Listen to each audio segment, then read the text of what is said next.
It's been a two-dose summer for many of us, but that hasn't stopped a dreaded fourth wave from making landfall.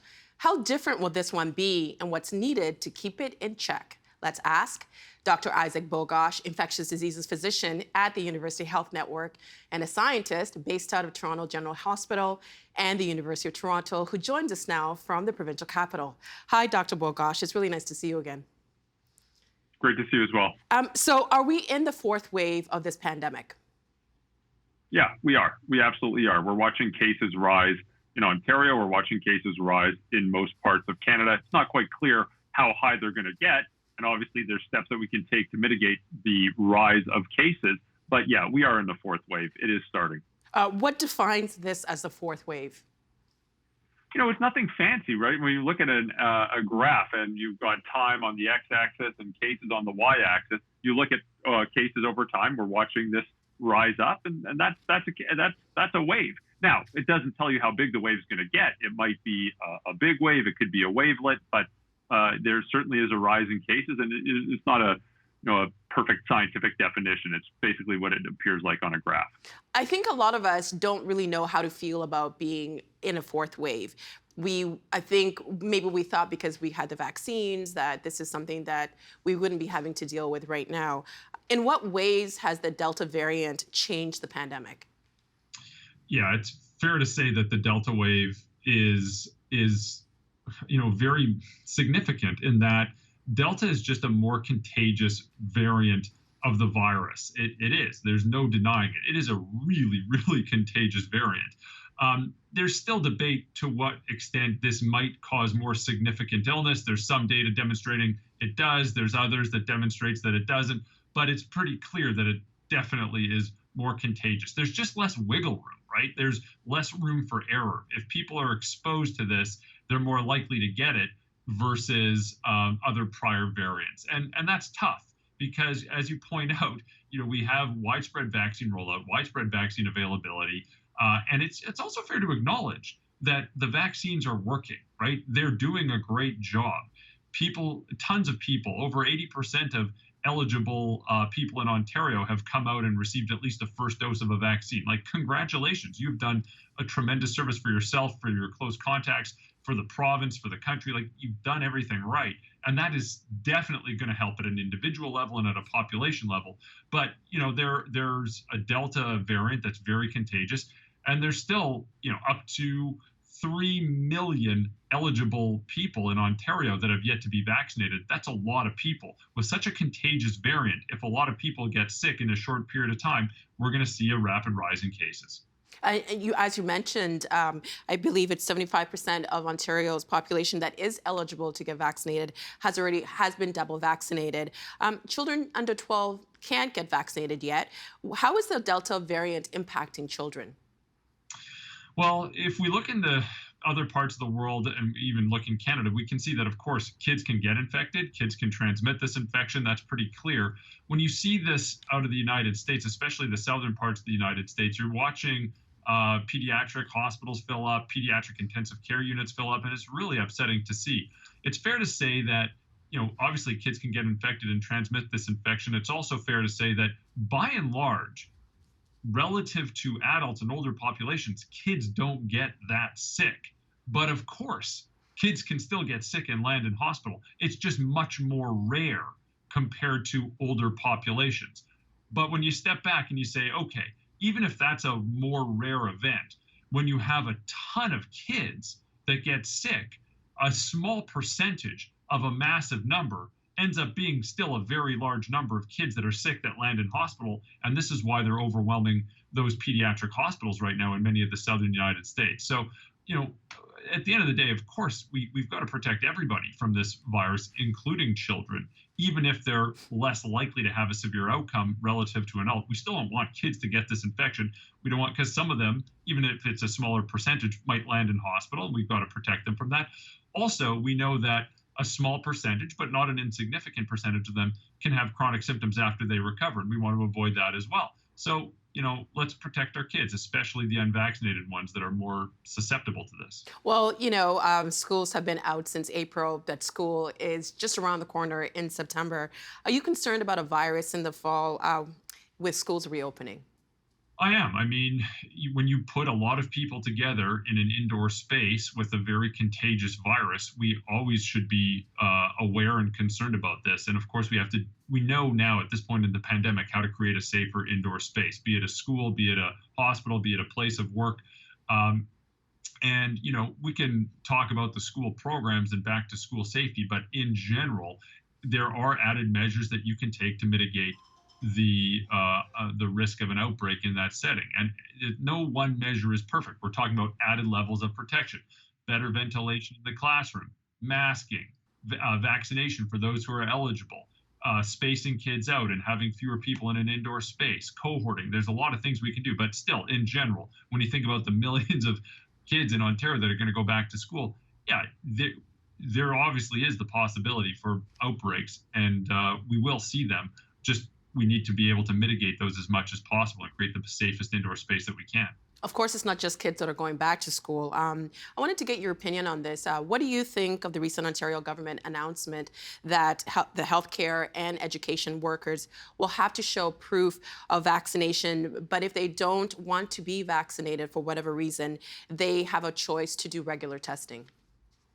Well, for starters, I think getting everyone vaccinated that works in those settings is the right approach. It absolutely is. We've got to have as many vaccinated as possible to create a safer indoor environment, full stop.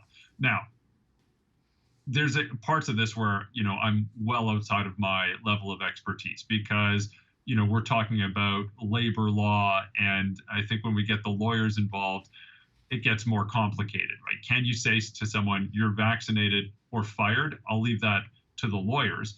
But I think if we have a population that, for whatever reason, have not been vaccinated, either by choice or because there's a medical condition or for whatever reason, I mean, a reasonable alternative is to ensure that they test negative before they walk in that building. Now, it's not perfect, but I still think it's a fairly reasonable alternative. Here's the deal. The devil's in the details, right? There should be a big asterisk there. What exactly is the plan for people who have not been vaccinated? If it involves, testing daily before you walk into work, yeah, I think that's fairly reasonable. And I think a program like that will push a lot of people over to get vaccinated, right? If you have to come in earlier because you need a test and get your schnoz swabbed every single day, I think there's a lot of people that'll say, no, thank you, I'm going to get vaccinated. And that's fine. Other people will say, you know what, it's my choice and I'm going to choose to do that. And quite frankly, I think the risk that one of those individuals brings COVID into a place of work, if you truly have a negative test before you walk in, it's not 0%, but it's still a pretty low risk endeavor. So I think that's a reasonable alternative for people who don't get vaccinated. I think you already answered my next question, which is I think a lot of people, it's been on their mind, why give people the option of regular testing instead of making it completely mandatory? Right. I mean, maybe it's more palatable to be mandatory in certain settings like healthcare settings. But again, I think it's very challenging to actually mandate this and say vaccinate or else. And it's really interesting to hear what the or else is. Right now, we're hearing a lot of hawkish tones about, you've got to get vaccinated or else. But we actually haven't heard what the or else is. And again, I'm not going to pretend to be an expert in this area, but I'm watching very closely because I suspect that the or else is going to be or else get rapid tested. I think we'll have to see accommodations. But again, I'm leaning on the lawyers for this one because I just don't know. My own bias is that, yeah, if you're working in one of these settings, you should be vaccinated, full stop. If you're not, okay, let's find a safer, reasonable alternative, and a rapid test that's negative as you walk in, I think is a pretty fair alternative. We've heard from one of your colleagues saying that we should be buckling down for the fall and winter. Again, I don't think a lot of us expect it to be in this spot right now. And we also know that the longer the virus is around, it's mutating into these different variants. So some people are saying, something needs to be done to ensure that this thing goes away. What do you think of the idea of having vaccine passports? Yeah, for starters, the virus isn't going away. This is going to be around for a long, long, long time. When we talk about vaccine passports, and when I'm referring to vaccine passports, I'm not talking about proof of vaccination for international travel. I'm talking about showing some evidence of vaccination to access non-essential businesses or something non-essential in Ontario, for example, I think we should be open-minded to this concept, right? Here's a few semi-related high-level points. Number one, we have sadly limited healthcare capacity, especially ICU capacity in Ontario. Number two, we should never have to lock down ever again. We know how detrimental lockdowns are to financial well-being and businesses, and also mental health. So we should not have to lock down ever again. Number three, vaccines are widely available and they are safe and extremely effective. And I think if we have, when we take all this together, if we do see a really high rise in case and our healthcare system is getting stretched, I think we should certainly be open-minded to having some proof of immunity or some proof of vaccination in order to continue to go see or participate in non-essential things like going to a movie, going to a restaurant, going to a bar. And maybe you don't pull the trigger on that right now. Maybe you say, you know what, I don't want to do that. That's not aligned with what we want to do. But even if you're not thinking of doing it now, at least get the infrastructure set up, at least be prepared in case you want to pivot, because you can't shut down the economy again. You can't shut down these businesses again. So at least be prepared to do it, at least set it up, telegraph that you're going to do it. And then if you need to pivot, you can pivot successfully, because you don't want to get flat. You don't want to get caught flat-footed, right? This is not something that you're going to say overnight, oh my God, we should really think about this, because we're in a state where our healthcare system is perhaps getting stretched. You've got to prepare. This takes time to do. So A, be open-minded to it. B, prepare for it. C, maybe you'll pull the trigger, maybe you won't, but you won't have to make a last-minute decision. I'm trying to figure out where the disconnect is, because it seems to be the public seems to support the idea of a vaccine passport. And when I enrolled my kids into public school, I had to show proof of immunization, that little yellow card. I've traveled overseas and I've had to show that I've had certain vaccines. Why do you think this hasn't been embraced by politicians? I have no idea. I mean, if the question is asking me why are politicians thinking the way they think, I mean, we could talk for hours about this, but the end result is I truly have no idea. It makes sense to at least be prepared. Even if you don't want to do it, at least be prepared in case you need to do it. And if you're going to prepare, the time to do that was a month ago, but the next best time to do that is right now. I think the idea too, we keep seeing the numbers for the number of cases in Ontario going up, and I think some people are confused as to why that is when we have a significant number of people who are double vaccinated. We're also hearing a lot about breakthrough infections in the US. How common is it for people to get infected with COVID who have already been double vaccinated? Oh, this is a good one. So a couple of things. When we think about breakthrough infections in a fully vaccinated individual, I think we should divide this into three key points. There's really three types of people. One is someone who is fully vaccinated and they're completely asymptomatic. They were swabbed for some unknown reason and they're positive, but they have no symptoms. The second is someone who's obviously fully vaccinated and they have mild symptoms, right? They feel crummy, but they're not really that sick. But they certainly are symptomatic. And the third group are someone who's fully vaccinated, who has a breakthrough infection, and they actually land themselves in hospital or have a pretty severe outcome and perhaps die from this. So when we talk about the first two categories, I mean, we know that this happens. We've known that breakthrough infections can happen from the very, very first clinical trials, well before we even knew that Delta variant was a thing. People who were vaccinated in the clinical trials still got COVID-19. This is not new. It's also not new for the field of vaccinology. This has been known for just about every vaccine in the history of vaccines. But on the other hand, I think it's fair to say that it's still extraordinarily rare to have a breakthrough infection that results in a very serious infection, hospitalization, and or death. It can happen. Of course it can happen. But proportionate to non-vaccinated people, this is a much, much, much more rare event.